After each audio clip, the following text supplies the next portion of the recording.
Jayanti TV. Kisah Sri Krishna dapat ditemukan dalam beberapa teks Hindu yang penting, terutama puisi epik Mahabharata. Krishna juga merupakan tokoh utama dalam Bhagavanta Purana. Teks Hindu lain yang berasal dari abad ke-10 sebelum Masehi ini mengikuti turunnya Dewata menghadapi kejahatan dan mengembalikan keadilan ke bumi. Dia juga memainkan peran penting dalam Bhagavad Gita, yang berasal dari abad ke-9 sebelum Masehi.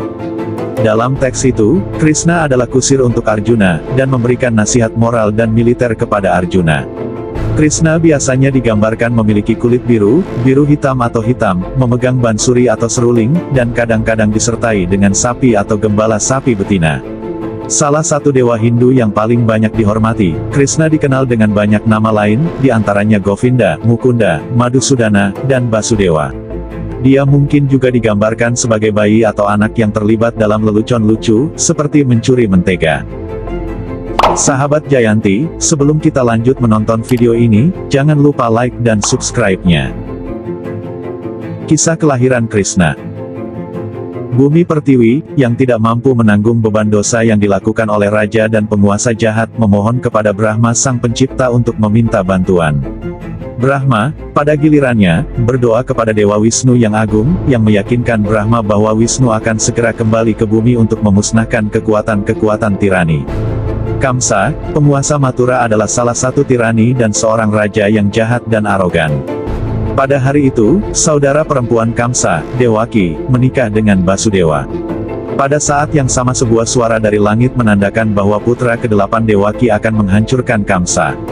Karena ketakutannya akan pertanda itu, Kamsa memenjarakan pasangan itu dan bersumpah untuk membunuh setiap anak yang dilahirkan Dewaki. Kamsa melakukan niatnya dan membunuh anak-anak Dewaki dan Basudewa. Saat Dewaki mengandung putra ketujuhnya, Dewi Rohini datang untuk menjenguk kembali. Karena saking sedihnya Dewi Rohini mendengar cerita Dewaki, ia ingin mengambil dan merawat janin yang sedang dikandung oleh Dewaki. Tentunya Dewaki mengizinkan janinnya diambil oleh orang yang tepat seperti Dewi Rohini. Dengan kekuatan Dewi Yogamaya, janin putra ketujuh Dewaki dipindahkan ke perut Dewi Rohini, dan anak tersebut diberi nama Balarama. Mendengar tak adanya tanda-tanda kelahiran putra ketujuh dari Dewaki, Kamsa pun bingung. Tapi itu tak terlalu dipermasalahkan olehnya karena yang ia perlukan adalah membunuh putra ke-8 Dewaki. Karena anak mereka dibunuh satu persatu oleh Kamsa, Dewaki dan Basudewa takut anak ke-8 mereka akan bertemu nasib yang sama. Pada saat malam, Dewa Wisnu muncul di hadapan mereka, memberitahu mereka bahwa dia akan kembali ke bumi dengan bereinkarnasi sebagai putra mereka. Setelahnya, lahirlah Krishna ke dunia ini. Terdengarlah dari langit, Dewata bersabda, "Wahai Basudewa, putramu ini adalah utusan dari dewa untuk membinasakan Kamsa karena kesombongan dan keserakahannya.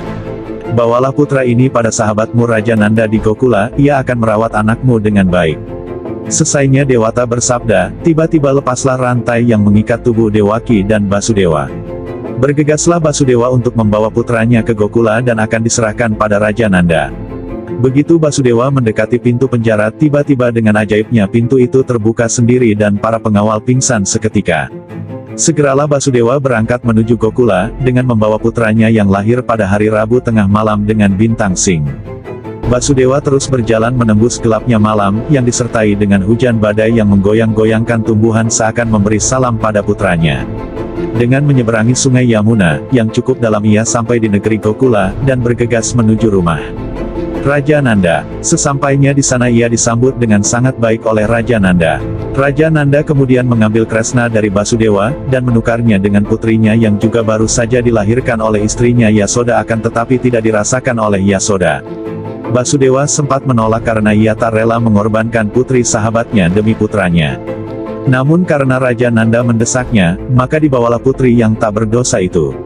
Hingga sampailah ia di penjara bawah tanah dan menceritakan persoalan putri tersebut pada istrinya.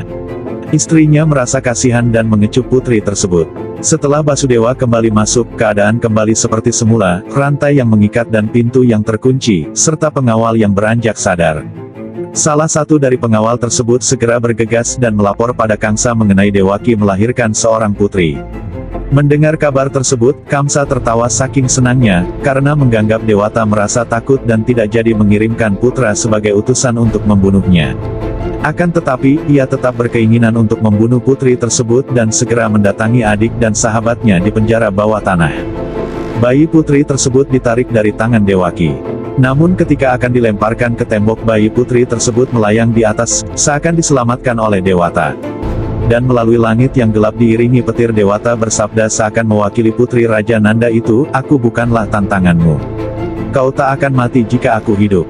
Namun, yang akan mencabut nyawamu telah lahir, bersiaplah." Mendengar sabda tersebut semakin terlihatlah ketakutan yang terpancar dari wajah Kamsa. Maka sejak saat itu Dewaki dan Basudewa merawat bayi putri dari Yasoda dan Raja Nanda, begitu juga halnya dengan Dewi Rohini yang merawat putra ketujuh Dewaki dengan baik.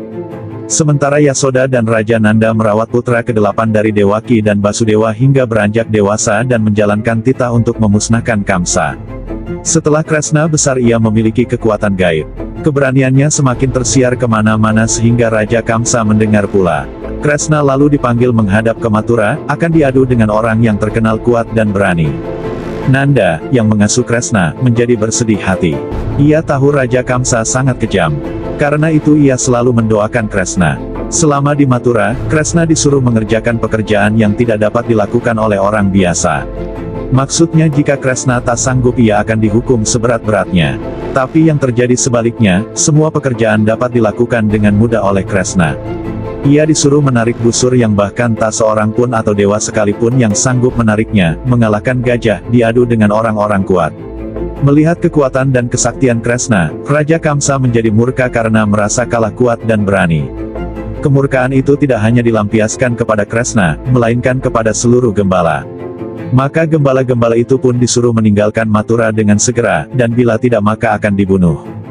Kresna pun sangat marah mendengar hal itu. Maka terjadilah perkelahian sengit antara Raja Kamsa dengan Kresna. Raja Kamsa pun kalah dan mati. Ramalan Hyang Narada terbukti. Setelah Raja Kamsa meninggal, Kresna meninggalkan Mathura dan mendirikan kerajaan Dwaraka. Kresna menikah dengan Dewi Rukmini, putri Raja Bismaka dari negeri Widarba. Perkawinan itu disertai dengan perang besar karena diam-diam Dewi Rukmini dilarikan oleh Kresna. Setelah perang, Kresna tinggal di Dwaraka, Dwarawati, dengan Dewi Rukmini dan jadi raja di negeri itu dengan gelar Batara. Sebagai kesempurnaannya dalam awatarannya, setelah membunuh Kamsa, Kresna pun menjadi sahabat Pandawa, dan membantu Pandawa dalam melawan Korawa dalam perang Baratayuda di Kurusetra dalam perang Dharma melawan Adharma. Terima kasih sudah menonton video ini, semoga video ini bisa menambah pengetahuan kita semua. Sampai ketemu lagi di video selanjutnya. Salam Jayanti, Rahayu, Rahayu, Rahayu.